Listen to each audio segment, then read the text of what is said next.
பூமியின் கன்னங்கள் பாதைகள் பாதைகள் பாதங்கள் பயணங்கள் புதுமைக்கு பாலமிடும் பண்பாட்டு சின்னங்கள் பாதைகள் பாதைகள் பாதங்கள் பயணங்கள் வாழ்க்கையின் தேடல்கள் வருகின்ற கோலங்கள் வளைவுடன் நேர்கோடாய் நெளிகின்ற நாளங்கள் உண்மையும் உழைப்பையும் உலகத்தின் சிகரத்தை நோக்கி உன்னை தினம் உயர்த்தும் பாதைகள் பாதைகள் பாதங்கள் பயணங்கள்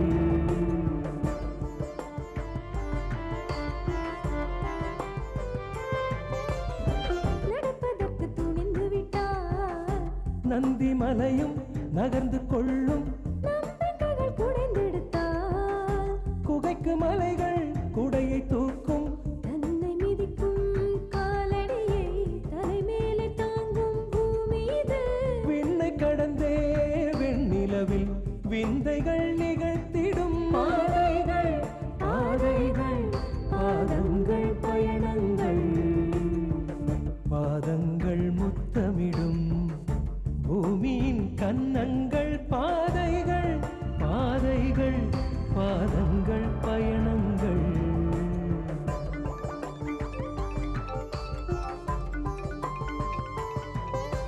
போரிடத்தில் முடங்கிவிட்டார் அழகு மண்ணில் அடிமை நீயே நடைபயில தொடங்கிவிட்டார் சிகரமெல்லாம் உனக்கு கீழே ஒற்றையடி ஆரம்ப பாதைகள் தான் 100 அடியாய் காலம் மாற்றியது ஆறடியை நீ அளக்கும் முன்னே காலடி பதித்திடும் பாதைகள் பாதைகள் பாதங்கள் பயணங்கள்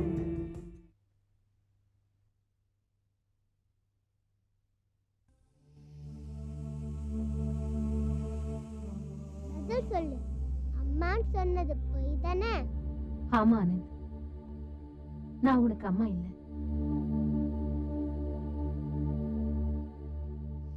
இதோ சித்ரா தான் உனக்கு அம்மா.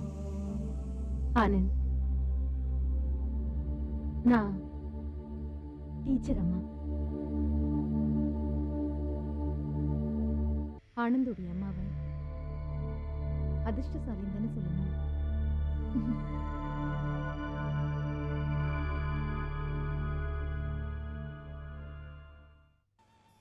அந்த கம்பெனி பொறுத்த வரைக்கும் நீ சூரியன், நான் நிலவு. சூரியன் இருந்தா தான் நிலவுக்கு மதிப்பு மரியாதை எல்லாம்.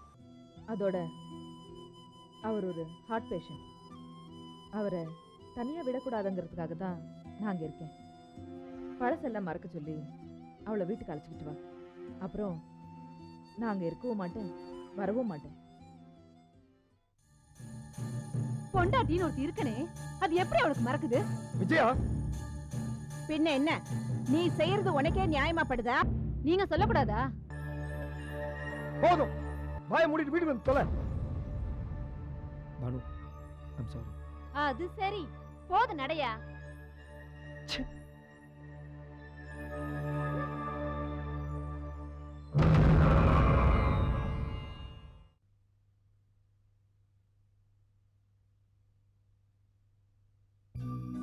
வாங்க வாங்க, என்ன திடீர்னு அத்தி பூத்த மாதிரி?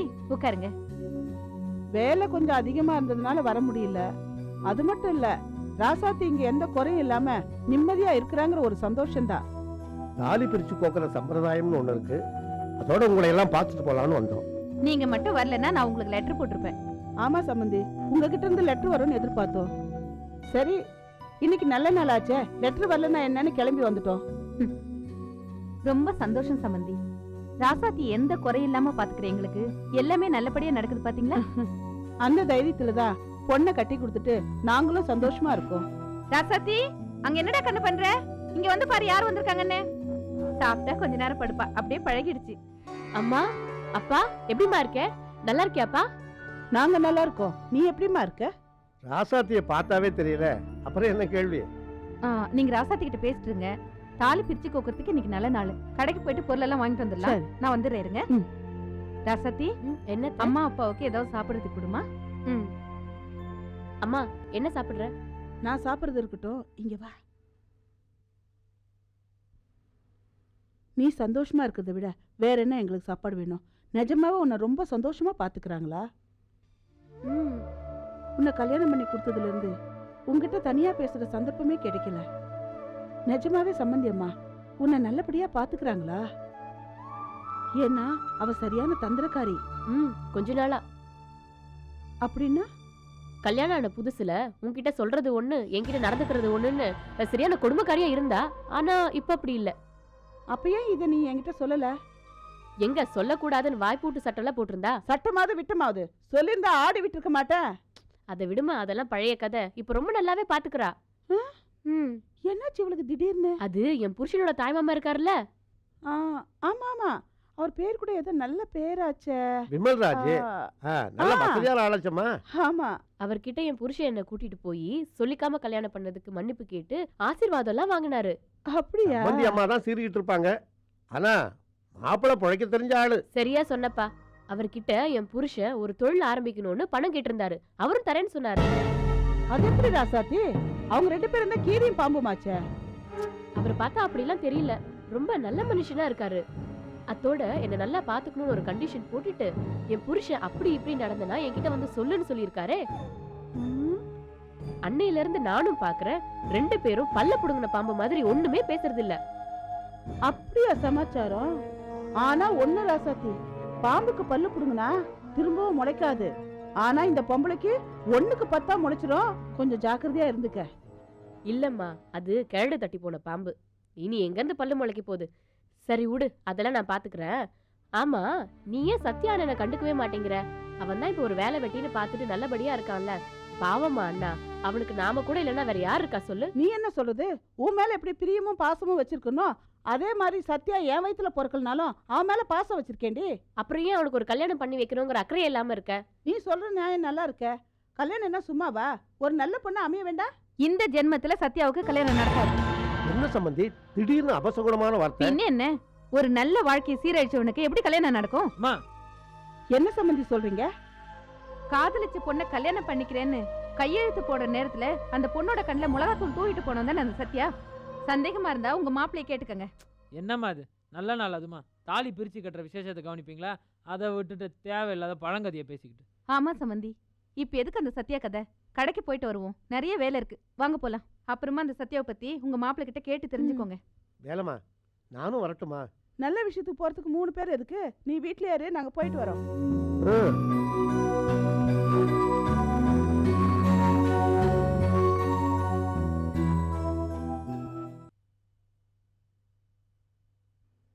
இதை பார்பானு, உன் பேச்சிலையோ நீ தேவையில்லாம படுற கவலையிலையோ எந்தவித அர்த்தமும் இல்லை, நியாயமும் இல்லை. நீங்க என் மன ஆறுதலுக்காக சொல்றீங்களே தவிர என் பேச்சுல இருக்கிற உண்மை உங்களுக்கு புரியாம இல்ல. இல்ல பானு, நீ சொல்ற உண்மை பயத்தோட பிரதிபலிப்பு, தேவையில்லாத கற்பனை. என்ன மனோஜ் நீங்க? வெறும் தப்புகளே செஞ்சு வாழ்ந்துட்டு இருக்கிற மோகன் சட்டத்தையும் மதிக்காம போலீஸ்க்கும் பயப்படாம எனக்கு சவால் விட்டுட்டு போறான். அதுவும் போலீஸ் ஸ்டேஷன்ல. நீங்க என்னடானா கற்பனை பிரதிபலிப்புன்னு அடிக்கிட்டே போறீங்க. அவன் அப்படி பேசி தன்னை யோகியன் மற்றவங்கள நம்ப வைக்க பார்க்கறான். இதை பார்பானு, மோகன் போலீஸ் ஸ்டேஷனுக்கு வந்துட்டான்ல, இனி அவன் வாலாட்டெல்லாம் கொஞ்சம் கொஞ்சமா குறைஞ்சு அடியோட நிக்க போகுது. நீ ஏன் கவலைப்படுற? அது என்னமோ, நீங்க பேசுறது என் மனசுக்கு ஆறுதலா இருந்தாலும் மோகனுடைய செய்கையும் பேச்சும். மோகன் நம்மளுடைய கவனத்தை திசை திருப்பத்தான் இந்த மாதிரி பிளே பண்றான். அவனுடைய பிளானை நாம முறியடிக்க போறோம். இந்த டைவர்ஸ் கேஸ்ல அவன் நிச்சயமா தோல்வி அடைய போறான். அது அவனுக்கே தெரியும். அதனால தான் அவன் அப்படியெல்லாம் நடந்துக்கிறான். இந்த கேஸ்ல நான் ஹரிய பண்றதுல கவனமா இருக்கேன். நீ கவலைப்படாத பானு. ஆமா மனோஜ், இந்த கேஸ் நல்லபடியா முடிஞ்சு எனக்கு வெற்றி கிடைக்கணும். அப்பதான் மோகனுங்கிற விஷப்பூச்சி இந்த உலகத்துல இல்லைங்கிற நிம்மதியோட நான் வாழ முடியும்.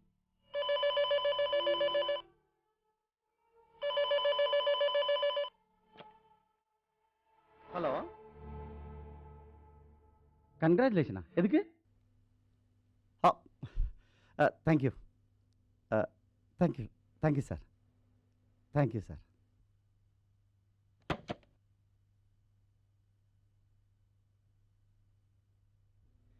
என்னங்க யார்கிட்ட இருந்து போன்? கோர்ட் ரெஜிஸ்டர் கிட்ட இருந்து ஃபோன் வந்தது. என்ன கவர்மெண்ட் பிளேடரை செலக்ட் பண்ணியிருக்காங்க. அப்படியா? Congratulation. Thanks. Congrats Manoj. Thank you. Chitra என்ன உங்க அண்ணன் கவர்மெண்ட் வக்கீல் ஆயிட்டாரு. கங்க்ராச்சுலேஷன்ஸ். தேங்க்யூ. இந்த உலகம் ரொம்ப மோசம்பா. ஏன் நீ ஏன் அப்படி சொல்றீங்க? இல்ல இந்த உலகம் உயர ஏறி வந்தவங்கள தான் பாராட்டுறாங்க. ஏத்தி விட்டவங்களை யாராவது பாராட்டுறீங்களா? என்ன சொல்றீங்க? வேற ஒண்ணும் இல்ல. உங்க அண்ணன் கவர்மெண்ட் வக்கீல் ஆயிட்டாருன்னு எல்லாரும் கங்க்ராச்சுலேஷன் பண்ணீங்களே, அவர் அந்த நிலைமைக்கு வரதுக்கு நான் தானே காரணம். என்ன யாராவது பாராட்டுனீங்களா? நீங்க காரணமா? பின்ன அவர் அந்த நிலைமைக்கு வரதுக்கு காரணமே என்ன கல்யாணம் பண்ணதுதான். ஏன் ராசி தான், ஏன் அதிர்ஷ்டம் தான். ஓ அதுவா? ஆமா, என் அதிர்ஷ்டத்தால பாரு கூடிய சீக்கிரமே அவரு ஹைகோர்ட் ஜட்ஜ் ஆவாரு, அப்புறம் சுப்ரீம் கோர்ட் ஜட்ஜ் ஆவாரு, அப்புறம் கவர்னர் ஆவாரு. அப்ப கூட நீங்க எல்லாரும் என்ன மறந்துடுவீங்களே. ஓகே ஓகே, நான் ஒத்துக்கிறேன். Congrats Ragini. Oh sorry honey. Congratulations Ragini. Oh thank you. இரு. என்ன இவ சொல்றது கேட்டு எல்லாம் ட்ராமா பண்ணிட்டு இருக்கீங்க? இங்க முன்னேற்றத்துக்கு அறிவு, திறமை இதெல்லாம் எதுவுமே காரணம் இல்லையா? இது எல்லாமே எல்லா வக்கீல்கிட்ட தான் இருக்கு. அவங்க எல்லாம் ஏன் இந்த நிலைமைக்கு வரல? ஏன்னா அவங்களுக்கு எல்லாம் இந்த ராகினி மாதிரி ஒரு அதிர்ஷ்டக்காரி இல்ல. சபாஷ், இத நான் ஒத்துக்கிறேன். ஏன்னா என் அண்ணியோட அதிர்ஷ்டம் தான் இதுக்கெல்லாம் காரணம். என்ன பானு, எதுவுமே பேசாம யோசனையில இருக்க? ஒன்னும் இல்ல மனோஜ், ஏன் கவலை எனக்கு. என்ன திடீர் கவலை? நீங்க கவர்மெண்ட் வக்கீல் ஆயிட்டீங்க. இனிமே என் கேஸ் யார் எடுத்து நடத்துவாங்க? அதான். இதுக்கு கவலைப்படுறீங்க? என்னங்க பானு, நாட்டுல வக்கீலுக்கா பஞ்சம்? நான் வக்கீலுக்கு ஏற்பாடு பண்றேன். நீங்க ஏற்பாடு பண்றீங்களா? யாரு? இவரை விட திறமையான வக்கீல். கோர்ட்ல டயாஸ் கிட்ட போய் வாதாடினா ஜட்ஜே நடுங்குவாரு. யார் இந்த வக்கீல்? Mrs Ragini Manojkumar, BA BL.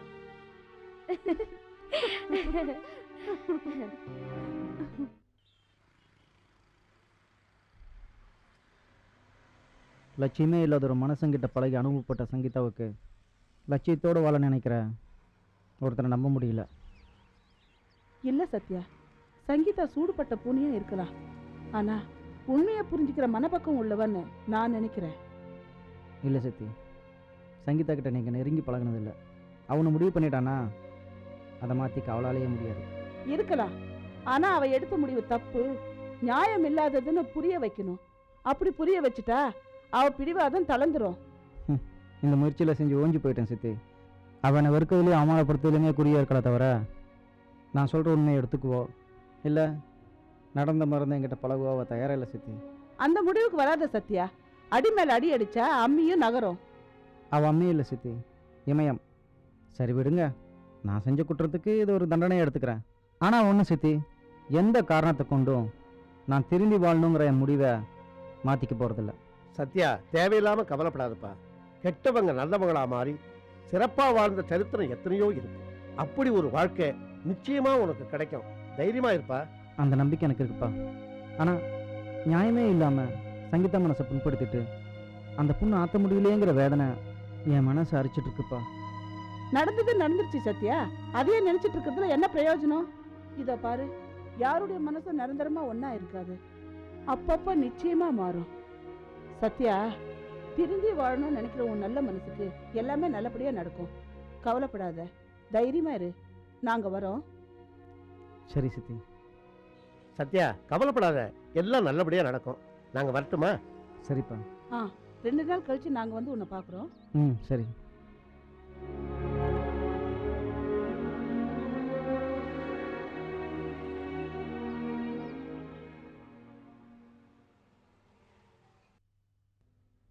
Sangeetha, hello aunty. வாங்க வாங்க. எப்படிமா இருக்கீங்க? நல்லா இருக்கேன். நீங்க எப்படி இருக்கீங்க? நான் நல்லா இருக்கேன். கொஞ்சம் அவசரமா போக வேண்டியது இருக்கு. திவ்யாவுக்காக கோயில் போயிட்டு வந்தேன். அதான் உங்களை பார்த்து பிரசாதம் கொடுத்துட்டு போலான்னு வந்தேன். இந்தாங்கம்மா. என்னம்மா நீங்க வீட்டுக்கு வந்துட்டு 3வது மனுஷன் மாதிரி வெளியிலேயே நின்று பேசிட்டு இருக்கீங்க? வாங்க உள்ள. தயவு செய்து நான் சொல்றத கொஞ்சம் கேளுங்க. நான் வீட்டுக்குள்ள வர்றது முக்கியம் இல்ல. இந்த பிரசாதம் திவ்யா வாங்கிக்கணும், அதுதான் முக்கியம். உள்ள நான் வரத திவ்யா பார்த்துட்டான்னா புனிதமான இந்த பிரசாதத்தை கூட திவ்யா வாங்கிக்க மாட்டா. ஆமாமா, ஆண்டி சொன்னது கரெக்ட் தான். அன்னைக்கு இந்த விஷயம் தெரிஞ்சா அப்புறம் பெரிய பிரச்சனை ஆயிடும். அப்படிலாம் ஒன்றும் ஆகாது ரேவதிம்மா. உங்க மேல என்னதான் கோபம் இருந்தாலும் தெய்வ காரியத்துல திவ்யா தப்பு பண்ண மாட்டா. நீங்க திவ்யாவுக்கு மாமியார், நான் அவளை வளர்த்த தாய். எனக்கு திவ்யாவை பத்தி அதிகமா தெரியும். தயவு செய்து நான் சொல்றதை கேளுங்க. திவ்யாவுக்கு நல்லபடியா பிரசவமாகி குழந்தையும் அவளும் நல்ல சுகத்தோட இருக்கணும்னு தெய்வத்துக்கிட்ட வேண்டிட்டு வந்திருக்கேன். இந்தாங்க, மறக்காம இந்த பிரசாதத்தை வாங்கிக்கோங்க. என்னம்மா நீங்களும் பிடிவாதமா இருக்கீங்க? ஒரு நல்ல காரியத்துக்காக பிடிவாதமா இருக்கிறதுல எந்த தப்பும் இல்லை. இந்தாங்க, பிரசாதம் வாங்கிக்கோங்க. வாங்கிக்கோமா. திவ்யாவை குழந்தை பருவத்துல இருந்து தூக்கி வளர்த்த அதே மாதிரி அவ குழந்தையும் வளர்க்கணும்னு ஆசைப்படுறேன். அந்த குடுப்பனை எனக்கு கிடைக்குமோ கிடைக்காதோ தெரியல. இல்லம்மா, உங்க விஷயத்துல திவ்யாவோட கோபம் நிரந்தரமா இருக்காது. எல்லாம் சரியா போயிடும். அதுவும் தெய்வத்தோட சித்தம்தான்.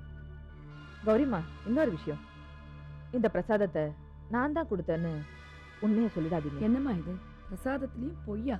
ஆமாம்மா, நீங்க சொல்ற அந்த பொய் பிரசாதத்தோட மதிப்பை காப்பாத்தும். நல்ல காரியத்துக்கு பொய் சொல்றதுல எந்த தப்பும் இல்லை. நான் வரேன். என்ன நீங்க வீட்டுக்கு வந்துட்டு வாசலோட போறீங்க? நான் வாசலோட போகலன்னா திவ்யா வீட்டுக்குள்ள இருக்க மாட்டா. நான் கிளம்புறேங்க. வரேம்மா. By aunty.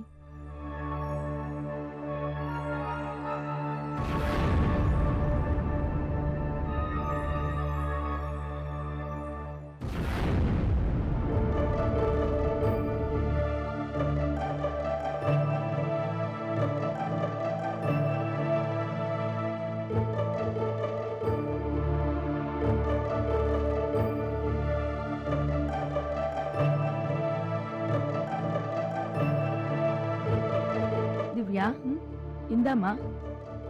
என்ன செய்து? கோயில் பிரசாதம்மா. கோயில் பிரசாதமா? கோயிலுக்கு நீங்களா போயிட்டு வந்தீங்க? கோயிலுக்கு நான் போகலம்மா, தெரிஞ்சவங்க ஒருத்தர் போயிட்டு வந்தாங்க. அவங்க கொடுத்ததுதாம்மா இது. தெரிஞ்சவங்களா? யார் அது? உனக்கு அவங்கள தெரியாதுமா? உண்மைதான் அத்தை. நீங்களும் இவ்வளவு பொய் சொல்வீங்கன்னு எனக்கு தெரியாது. திவ்யா, அத்தை, நீங்களும் ரேவதியும் பேசிட்டு இருந்ததை நான் கேட்டேன். ரேவதி கொடுத்த பிரசாதத்தை யாரு கொடுத்தாங்கன்னு சொல்லி ஏன் இப்படி பொய் சொல்றீங்க? பொய் சொல்றேனா? இல்லம்மா, பிரசாதத்தை நீ வாங்கிக்க மாட்டியோங்கிற பயம்தான். இந்த பிரசாதத்துக்காக பொய், நாடகம் எல்லாம் நடந்துட்டு இருக்கு. திவ்யா, நாடகமா? தோ எங்க அப்பா வந்திருக்காரு. வாங்க சம்பந்தி, உட்காருங்க. எப்படி இருக்கீங்க? நல்லா இருக்கேன். நீங்க எப்படி இருக்கீங்க? நான் நல்லா இருக்கேன். திவ்யா, எப்படிமா இருக்க? நீங்க கொடுத்த அமிச்ச பிரசாதம் வந்தது. ரொம்ப தேங்க்ஸ். நான் கொடுத்த அனுப்பின பிரசாதமா? அத்தை, சொன்னல இதுதான் டிராமா. டிராமாவா? என்ன சொல்றா இவ? அது வந்துங்க, ரேவதி அம்மா வந்திருந்தாங்க, பிரசாதம் கொடுத்துட்டு போனாங்க. ரேவதி இங்க வந்திருந்தாளா? ப்ராமிஸா எனக்கு ஒன்றும் தெரியாது. அத்தை, எதுக்கு வீணா அவரை நடிக்க வைக்கிறீங்க? திவ்யா, நான் நடிக்கவும் மாட்டேன், பொய் பேசவும் மாட்டேன். அது உனக்கே நல்லா தெரியும். சத்தியமா சொல்றேன், ரேவதி இங்க வந்து போனது எனக்கு தெரியாது. சரி, அதை விடு. ரேவதி உன்னை எந்த அளவுக்கு நேசிக்கிறாங்கிறது உனக்கே தெரியும். உன் மேல என்ன போல இல்ல இல்ல, என்னை விட உன் மேல அதிக பாசம் உள்ளவ அவ. அதை இல்லைன்னு மறுத்தினா நீ பொய் சொல்றன்னு அர்த்தம். வாங்க சம்பந்தி, எப்படி இருக்கீங்க? நல்லா இருக்கேன். நீங்க எப்படி இருக்கீங்க? நல்லா இருக்கேன். என்ன விஷயமா வந்தன்னா, பொண்ணுக்கு தலைப்பிரசவம், தாய் வீட்டில் நடக்கிறது தான் சம்பிரதாயம். அது விஷயமா பேசிட்டு போலான்னு தான் வந்தேன். நீங்க சொல்றதுதான் முறை. ஆனா பிரசவ விஷயத்துல நம்ம வசதிகளையும் கொஞ்சம் கணக்கு போட்டு பாக்குறத தப்பு இல்லையே. நிச்சயமா இல்ல, சொல்லுங்க. நான் வசதின்னு சொன்னது பண வசதி இல்ல. மருமக இங்க இருந்தால்னா எப்பவுமே 2 லேடிஸ் கண்காணிப்புல இருப்பா. அங்க ஆமாமா, அந்த வசதி அங்க இல்ல. நிச்சயமா நானும் ஒத்துக்கிறேன். அதோட தற்சமயம் திவ்யா இங்க இருக்கிறதுனால அவ மனநிலையும் சீரா இருக்கு இல்லையா? நீங்க சொல்றதுதான் சரி. என் பொண்ணு சந்தோஷமா இருக்கணும், அதான் என் ஆசை. சம்மந்தி, டியூ டேட்டுக்கு ஒரு நல்ல நர்சிங் ஹோமா புக் பண்ணிட்டுமா? பண்ணிடலாம். எதுக்கும் டாக்டர் ஒரு வார்த்தை கேட்டுக்கிட்டு அதுக்கப்புறம் இந்த ஏற்பாடுலாம் பார்த்துக்கலாமே. நீங்க எந்த முடிவு எடுத்தாலும் சரி, திவ்யா சந்தோஷமா இருக்கணும், அவன் நல்லபடியா பிரசவிக்கணும், அதான் என் ஆசை. நான் வரேன். வாங்க. வரமா? வாங்க. திவ்யா, உடம்ப பார்த்துக்குமா?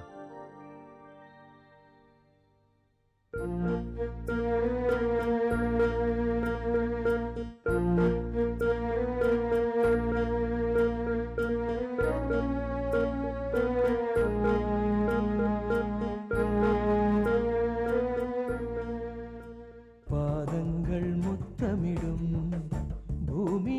கன்னங்கள் பாட